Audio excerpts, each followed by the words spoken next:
Welcome to the Silver Screen Guide podcast. Join Corbin and Alan, along with guest hosts, as they bring their love for the cinema to discuss films from every genre and decade. Learn about the history of the film, little-known facts, and insightful explorations while they enjoy discussing your favorite film.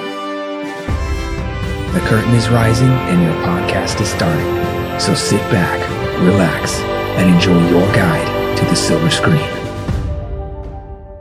Welcome back, listeners, to another independent review. Today we are reviewing Violence Voyager, a Japanese film that's not live action, not quite the animation or anime you know and love. I know at least Alan and I love anime, but I'm curious to discuss how this film was made. But this is your co-host, Corbin. And I'm Alan.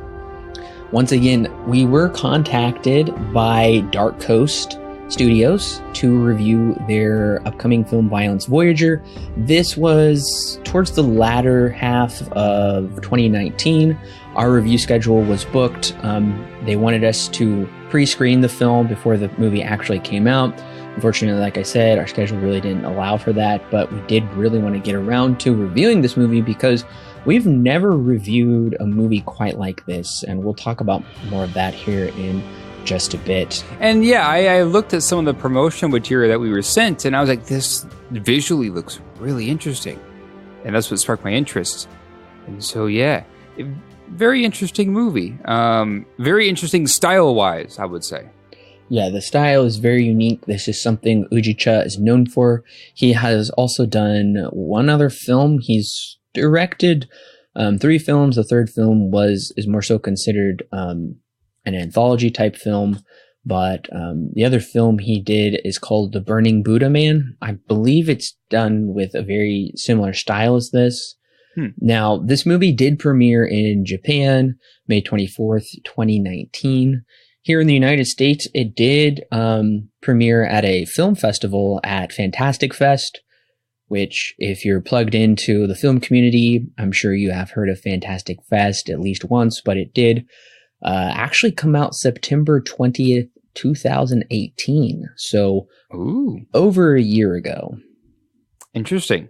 Now, this movie is not rated, but I would go with an R rating because there is nudity involved in this film. Now, like I said, it's not actual nudity. It's kind of these hand-drawn paper cutout nudity, but I think for that reason alone, not just the animation kind of making some people wary of seeing this movie, but I'd say probably that nudity aspect, especially because it does mostly involve children, would really turn some people off from this movie probably. Yeah, I can definitely see an R rating, and I could definitely see this movie turning itself off or turning some people away, knowing some of the things that are in this movie, especially towards that second half, in where it goes. I can definitely see an R rating because, yeah, there's a lot of this. It gets relatively graphic towards the second half, all involving children, and yeah, there is some nudity in this, also involving children. Now, for something that's not American and that is more Japanese, their Japanese culture is more, they seem to more accepting of this kind of a thing, whereas here in America, not so much. But yeah, I can still see some people who maybe are fans of anime, would be maybe a little bit interested to see something like this, where it's very anime inspired, but it's not necessarily animated in your traditional sense. Now, it currently does hold a 6.8 on IMDb, but that is only out of 97 votes. Right. Yeah, it's that's a rating that is kind of hard to say that's really what the audiences think of it in a broad sense. 98, 97 people is not a whole lot of people. It seems like the ones who have seen it, that seems to be about average rating-wise, but it's also kind of hard to say how qualified that many people are, because when you get that small, it's kind of hard to say what the general population or what a score would be for this movie if there were like 70 times more ratings. Yeah, and that makes sense because this is a completely independent film. As we said, it didn't even get any kind of theatrical release here in the United States. It was just simply in that film festival. Now, it was released on digital platforms on October 21st. So you are able to watch it on Amazon, DirecTV, FlixFling, Vimeo On Demand, Vudu, Fandango, and AT&T. So between the time of its premiere and its release, it did see quite the gap. We did originally, like I said, this is a Japanese film, so there are Japanese voices, but we watched the English dub, and it was dubbed by Debbie Derryberry. Now, did Debbie Derryberry, who plays Akun, his friend from the beginning of the movie, did this voice sound familiar to you, Alan? It did a little bit, no lie, but I couldn't pinpoint really who it would be. This actor is actually the voice of Jimmy Neutron from the Nickelodeon hit show Jimmy Neutron Boy Genius. Okay, well then that would explain a lot. That would explain why that I found his voice to be somewhat familiar. The other voice talents include Cedric Williams, who you may have seen in Toradora, Saki Fujita from Attack on Titan, and Shigeo Takashi from Nishuja. I honestly don't know how to pronounce that last one, but I am a fan of Attack on Titan. I loved the first season. I tried to get back into it, but there was just too much of a gap between season 1 and 2. Alan, did you ever watch Attack on Titan? I've seen the first 19 episodes. Yeah. And I watched that. Ooh, man, I was a freshman in college when I watched that. That's been years since I've touched Attack on Titan. I think it's on like season 3 now. Season 3 or 4. That's I checked. So the way we did watch this movie, like I said, Darkcoast provided us with the screener copy of the film, and this film was also written by Ujicha. So listeners, if you haven't seen Violence Voyager and we've been able to pique your curiosity, and I definitely recommend, there is a trailer out that kind of goes into the making of the animation and Ujicha doing all of that. It's definitely worth the watch, especially the trailer is. And check out some of those still images. I think that alone will pique your interest. But if you don't want Violence Voyager spoiled for you, then go ahead and click pause right now. Go ahead and check out the film on one of those digital platforms we mentioned. It is available for renting on Amazon. I know that for sure. And of course, you can buy it as well. Come back and click play and we'll be ready to talk about it. Bobby and Akun have just finished their school year in Japan, and as all boys do, they want to play in the woods in order to build a secret base. On their way, a creepy hermit warns them of going into the woods. They disregard his message and happen upon an eerie amusement park called Violence Voyager. They meet the owner and his daughter. The two kids have fun at first, but are attacked by a humanoid creature and meet other children who are struggling to survive. Through a series of wild events, Bobby is turned into one of the creatures after Akun's death. Bobby, now a monstrous being with extraordinary powers, travels back to the amusement park, very much in the fashion of Terminator, to save the rest of the children, avenge his father who died trying to save him, and destroy the abominable Violence Voyager amusement park once and for all. So I think the first thing that immediately stuck out to me was the animation style, and it's kind of hard to say that this is animated in the traditional sense because it's a lot of still hand-drawn cutouts that are moved about by what seemingly looks like being held on or glued onto sticks and people holding it up. So kind of like a kid's puppet, but at the same time, it's very, very unique in its own style and how it does it. Because I don't think I've ever seen a movie that does this kind of a thing, where it's a feature-length film where it's all cutouts that are animated by a person holding it physically. Now, the only other thing that I can think of would be maybe something like South Park, where the whole show is like paper cutouts, but they are so animated in the traditional sense. This is very different from that. This is like filmed as if someone was actually holding it. And I found it to be wildly interesting, just its animation style alone. Yeah, the animation is its own thing, very unique. It's not really 2D. It's not really 3D. It is kind of reminiscent, like Alan said, of a puppet show because the use of depth, I think, works pretty well. It does give you a sense of a real environment that these characters are operating within. But I will admit, when I first saw the trailer, I was worried that this animation style, and like you said, it is these hand-drawn cutouts that are moved about and synced up with the voices. I was worried that would deter me from liking this movie. It does seem to be at first, to me, somewhat off-putting that this is just going to come across as something possibly unwatchable. But it didn't take long for me to get into this movie and actually be very fascinated, not just with the animation, but with the story and where it was going, because we kind of start off with that relatable kids in the woods, kind of drawing upon some fairy tales. Hansel and Gretel don't go into the woods because there's something creepy there. And we come to learn that Violence Voyager is the name of this amusement park and not all is as it seems. I was definitely into it by that point. And when the dog is attacking, I could see very much how this does draw upon Japanese anime with its storytelling. Yeah. Absolutely, yeah. And especially towards its latter half, when, everything is not as it seems. And you get to see glimpses of Mother and what Mother looks like and things like that. And I got reminded of Akira, especially in those scenes with Mother. It really reminds me a lot of Akira, especially in Akira's climax, which if you've seen, you would be forgetting anytime soon. So I guess that's kind of an interesting comparison to make for a movie. Although they are both Japanese in nature, it's an interesting comparison to make that this small independent film that was shown pretty much only at festivals is reminding me of Akira, which I'm not saying it's stealing off of it at all. I'm just saying that I'm just reminded of that, which is interesting to me.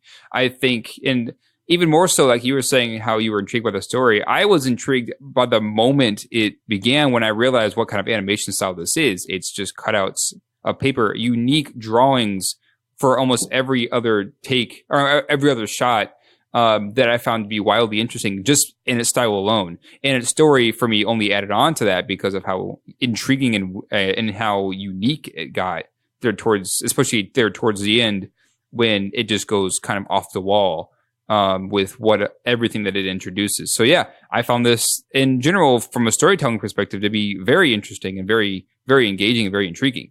And I think a lot of people, when they hear us say hand-drawn cutouts and kind of puppet shows and being moved around, could get the sense that this could be a very cheap production or look, I don't know, very low rent in that way.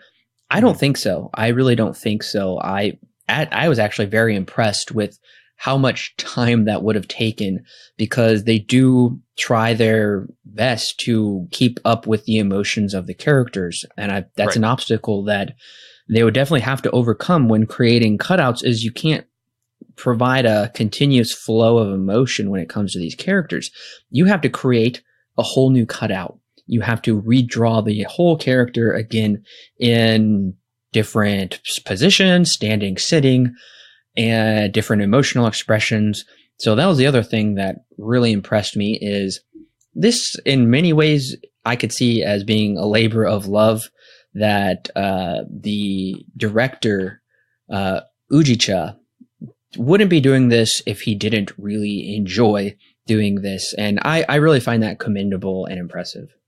Yeah, absolutely. I love the fact that this animation style is as unique as it is, because you're right.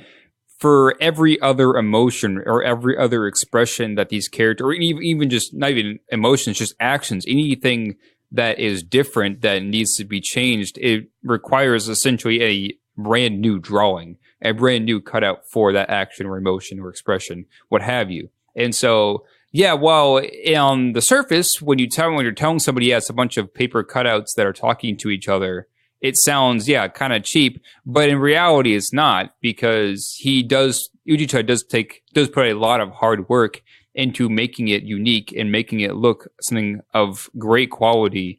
And like a lot of hard work was put into it, not just its animation, but also its backgrounds and how it looks and things like that. So yeah, it makes it, what I found be the most unique part about it is its animation, is how it was done and how, everything is essentially unique. And that one drawing may only be used one time in the story, and you may never see it again ever. So yeah, I found it to be wildly interesting, and that's definitely my favorite part about this movie is its animation. Or I guess how it looks and how it was made. Another manga I found it comparable to is, especially at least the first issue of Astro Boy. I saw a lot of similarities. This is a twisted Astro Boy in many ways. And that's one of the things that I did really like about this movie is it's kind of delightfully weird and definitely kind of delightfully twisted in many ways, like in that Akira way as well. And when you brought up Akira, I also think one of the characters in this movie is named Takashi, which is one of the characters in Akira as well. So absolutely, that is one of the most influential anime films ever made. Yes. But I was, like I said, my fears were quickly put to rest because I found this to be so interesting, and I liked how they brought up conflict very quickly within the first act, and then it never quite like stopped going from there. There is some kind of voiceover narration that I think the film could have used without, and probably would have been stronger for it. Yeah, I can see that definitely. And I like how the story plays out too, with how it starts off, kind of normal, like a little like a kids movie, relating to kids, things like that, and then slowly turns into something just so weird compared to how things are here in America. And it turns into the story where, this kid who has been turned into essentially this alien thing, now has to rescue this little girl who he's become friends with because she's next, and save everybody else who's there after his dad died to this man who's trying to save his kid. It's ridiculous, but at the same time, it's so interesting to see where the story is going to go next that I couldn't help but keep myself engaged. Although I do have some criticisms, I do think that this movie is not something for everybody because it is anime inspired. So if you're not into anime, then it's kind of hard to recommend this movie to somebody. And if you aren't used to unique things, it's kind of hard to recommend this movie again, because I don't know if this animation style or the style of the filmmaking is going to turn people off or not. It's not something you ever really see very often at all. Yeah, and I would also say the subject matter as well could be very disturbing to most people, because children are murdered and then they are stripped naked and they're going to be turned into these monstrosities, with the whole purpose of making the weird little creature that they fight. I believe is he the son of the amusement park owner? Yeah. Okay, they want him to become a real boy. So in a way, it's also a twisted Pinocchio story. Yeah. Yeah. I will say that probably around that 2/3 mark, when we are getting some backstory, and I would say it gets pretty dense there towards the end, where Bobby is changing, and that's something I do like. Don't get me wrong, that this story is willing to completely subvert your expectations and take chances by killing off main characters or turning them into the very creatures they are trying to destroy. I liked all that. I think it probably gets too dense, and that's where I would love to see this story become a mass-produced, like limited series anime. Mm-hmm. Yeah, no, I agree. There's a scene. There's the exposition scene when Bobby is able to escape and then meets up with Mr. Lucky Monkey, and then Mr. Lucky Monkey just kind of explains everything to him. There are moments where there's a lot of exposition spilling, which is this is one of them.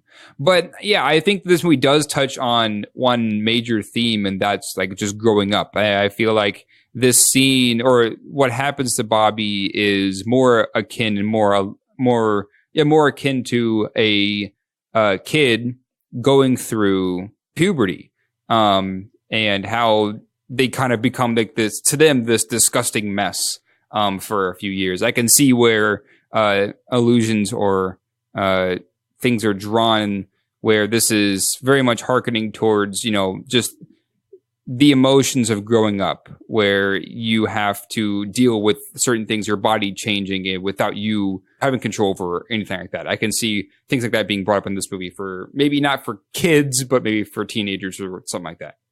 Yeah, I would agree with that as well. I think there's a good parallel to be drawn there between going through adolescence, because clearly these kids are about to go through there, and they find themselves to be very gross, and at the same time they are, and their bodies are literally changing in this movie, and it's seemingly for the worse. And also, I think the movie does do an interesting job of, I would say a good job of touching upon like children and adult relationships, because it touches upon like whether you should trust strangers, whether they're good, even some people that appear untrustworthy at first, such as the old man, the hermit guy. He does seem untrustworthy, but he does have their best interest at heart. And then even when like Bobby's dad comes across as kind of unloving in the beginning, he sacrifices his life to save his son. So I do like they bring up those emotional connections and a bit deeper themes than I would probably have expected from this movie, just going off of where the story was initially starting out as just kind of this weird science fiction children in a creepy amusement park in rural Japan. Right. Yeah, I agree. Yeah, it does start off. For me, I was thinking it was starting off rather cliche, and it, in some ways it does, but maybe it's like, on purpose. But it wasn't long after when they get caught that I'm just like, wait, this is not as cliche as I was initially thinking it was going to end up being. The other thing another connection that I drew from this movie was definitely some Metroid vibes, especially toward the end, because Mother very much reminds me of the Mother Brain from the initial Metroid video game or the remake Metroid Zero Mission. And then Bobby himself kind of is a very kind of Metroid figure, where he comes in, very Samus figure, where he comes in with guns a-blazing and trying to bring the whole thing down. And it does have a very kind of big blockbuster style climax as well. I will say, though, my largest criticism that I've already touched upon is towards the end of the second act, I think it becomes too convoluted with trying to keep track of all of these characters and which one's dead and which one's still actually alive. And the old man knew about it the whole time with the amusement park owner, and then Bobby's dad is trying to help them, and Nakun's brother is involved as well. And then Bobby becomes a creature as well, and he uses that to his advantage. I would say that became too convoluted for me to follow. I did lose interest there, probably for the third act. I agree. Yeah, the third act, while it is interesting getting up to this point, does get a little bit convoluted. I think it has a lot to explain before it actually heads into the third act, and I think that's part of the reason why it's explaining, its exposition spilling comes, I think, at not a very appropriate time. It's needed because it explains a lot of things that we haven't been told yet. But at the same time, it doesn't do a very good job, I feel, at fleshing that out very well.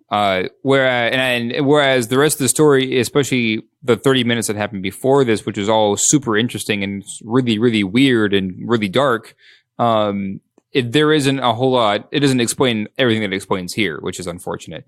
Then this third act for me, I think, is a little bit weak in terms of its execution. I think that's the reason I say that is because when it comes to filming action on this kind of in this kind of a way where it's paper cutouts, I do feel that there's a lot left up to the imagination here. And I think that does kind of pull away a little bit from the feeling that maybe this director was going for. It's not bad. Don't get me wrong. It's not bad, but I feel that there is some loss. There are some things that are lost because of the style that we have. Yeah, there is some things that are lost because, like you said, it's presenting it visually to you on screen, but you're trying to engage your imagination as well. And you can tell they are kind of blowing up sets. It does give you that very kind of nostalgic 50s vibe of the end of some big blowout James Bond type movie in a way, or some science fiction movie of that kind. I would agree as well. And by that point, when Bobby is trying to save the day and be the hero, I've lost interest, honestly. I still enjoyed what I saw from the film, but the third act does fall apart for me. I think they're just trying to go too far with it. I don't think they needed to go as far as they did. If they were going to go that route, we definitely needed more time, I think, because we are hit with so many different character plot changes and even seemingly character arc changes so fast that I couldn't keep up. So I think if they would have stuck with it being a bit more simplistic and straightforward with the storytelling instead of going for the over-the-top sci-fi ending, I probably would have enjoyed that better. And I think this is the limitations on what the movie does in terms of how much it shows, I think also kind of hurts this as well. And for a lot of the story, I would like to have seen, I guess, more. I would like to have pulled out a little bit to show more of the environment, more of these characters, things like that. I would like to have seen a lot more than what the movie does show, because especially in action scenes like this, or when you're inside of the facility that's owned by Kokike, I would have loved to have seen more and get more of an establishment as to what this place is like and things like that. And maybe that's just due to limitations. Maybe on a bigger budget, that wouldn't be a problem at all. But that is still a limitation on this movie. I would like to see more of this world that they build, just by pulling out the camera, not just by doing more things in the story. Yeah, I would agree with that as well. And I do think there is some of that limitations as well, because when they do want to get to a different segment or different characters in the story, I don't really feel that sense of traveling towards there. It just feels like we are there. We just have to jump there, I guess I should say. And like I said, I think that might be some of the limitations as well, which they could fix, which I really think it would be awesome to see this as an actual anime series. It doesn't need to be a lot of episodes. Some of the best anime isn't a lot of episodes, but I'd love to see that expanded further. The environments that we do get, I really like. I really like the outside shots. Oh, yes. How they're going through the amusement park before they're even there. One of my favorite environments is when Bobby and Akun are taken prisoner by seemingly the aliens, but they're actually just kids. And they kind of go down into this like graveyard with the helmets, and that's where they have their first big battle with one alien that shoots the acid. Going down in there felt so inventive. This might sound weird, but it gave me flashes to Super Mario. I'm sorry, it's the remake of Mario 64. I played it on the DS. Yeah. And there is one segment where you go down into, from my recollection, this was many, many years ago, but a very similar looking kind of underground place, but very imaginative when it comes to these places. I loved seeing that, but yeah, I would have liked to have seen more, and who knows, maybe we will someday. Mm-hmm. Well, Alan, what is your rating and recommendation for Violence Voyager? Violence Voyager honestly really surprised me. I was not expecting a movie like this coming out of a film festival that looks as unique and has as unique of a story as it has to tell. I was very impressed by it. I love the look of this movie, and this is the kind of film that I just kind of like to watch. It's just something that's just unique, things that you wouldn't see on a normal day-to-day basis. Say if you walked into a movie theater, you're probably not going to see this kind of a movie ever. And I love that. I love unique things like this just to watch and see what can come out of people's minds just by using the artistry that is film. And yeah, even though I do have some criticisms where I would like to see more of this environment or whatever, I do still find this to be a rather enjoyable movie by the way its themes of growing up and nostalgia and things like that. I highly enjoyed it. Now, it's not a perfect movie by any means, but it's still one that I think is very, very unique. And so, yeah, I ended up rather enjoying Violence Voyager in the end. So, yeah, at the end of the day, 7 out of 10. I still give it a recommend. Oftentimes, my favorite stories are short stories because short stories are so much more inventive than some of the mainstream schlock that becomes just tropes reused over and over again. Whereas with short stories, oftentimes those are stories you really don't get anywhere else. And that's what I feel about Violence Voyager. I felt like I really got a unique slice of storytelling that I haven't seen in a long time. And it was a treat to see it done in an animation style that as far as my memory serves, I have never seen before. And so I think all of that works to the film's credit.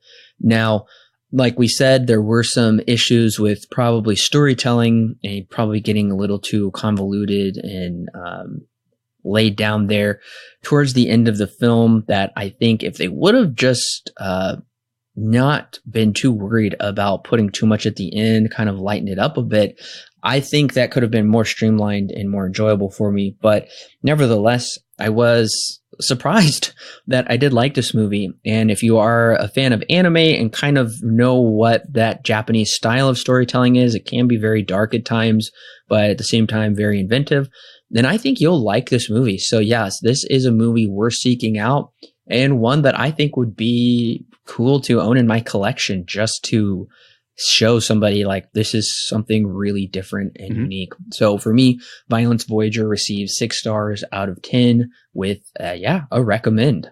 Yeah, if there is ever a Blu-ray release of this, I would love to buy one. No lie. Just to say, this movie is super interesting. You need to watch it. Yeah, I do wonder if they would ever physically release it. I have a feeling if that would ever happen, there would probably be a deal with like one of those very independent because all kinds of weird old stuff that nobody's like ever heard before except 12 people gets released on Blu-ray because they get deals through these more so independent Blu-ray distributors. So I could see that happening. I could see this maybe gaining more of a cult following years down the road. Not a large one probably, but honestly, fingers crossed. I really do want to see this as a limited series anime. But nevertheless, you can own it on digital. So you can own the film, just not physically as of right now. Well, listeners, thank you for joining us on our review of Violence Voyager. We do want to know, are you going to check this film out? Is our review enough to pique your interest for you to go check it out? Because I do think more people, like I said, warning, not for everybody. There is some pretty disturbing stuff in this movie. But for those of you who are very interested in manga and anime, highly recommend that you check this movie out. And we do want to hear your thoughts on if you've seen Violence Voyager, if you've seen the director's other works as well. I'm curious to know what else Darkcoast will be distributing. Alan, thank you for joining me. Sure thing. All right, listeners, don't forget to click that subscribe button, though, and share this with your friends and family because we love talking about movies and we love talking about them with you. And I do love that Silver Screen Guide is able to bring you very unique reviews that you're not hearing from mainstream movie reviewers as of right now. So, listeners, make sure to join us next week with our review of the 2019 remake of Jacob's Ladder. And then after that, we will be kicking off our Back to the Future retrospective movie review series, one that both Al and I really love those films. We're excited to really delve into the history and making of those movies and give you our review on it.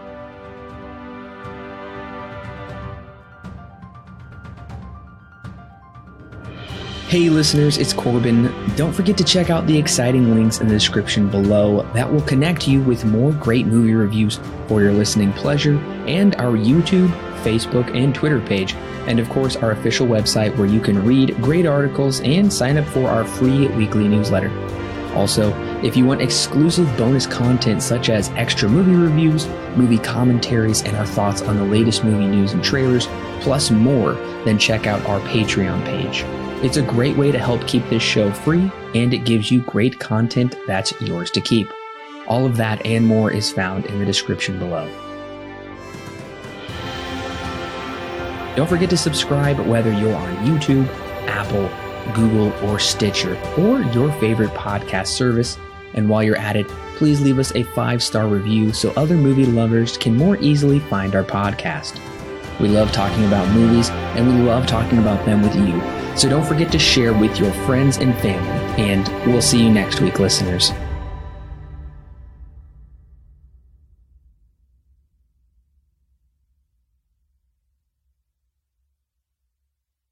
The Silver Screen Guide podcast is edited and produced by Alan and Corbin. Intro and outro music is created by Thomas Rankin. The thoughts and opinions herein expressed are those of the individual and do not necessarily represent those held by Silver Screen Guide. Silver Screen Guide is not affiliated with any company or individual involved with the creation of this movie or TV show. No portion of the podcast may be used without express written permission from Silver Screen Guide.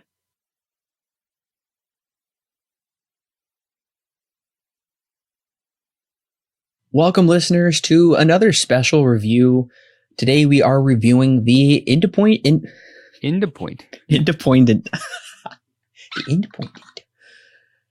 All right, redo. Welcome, listeners, to another special review. This time we are reviewing. What is happening? Get together, Corbin. All right, drink of water. Got to clear the vocal passages.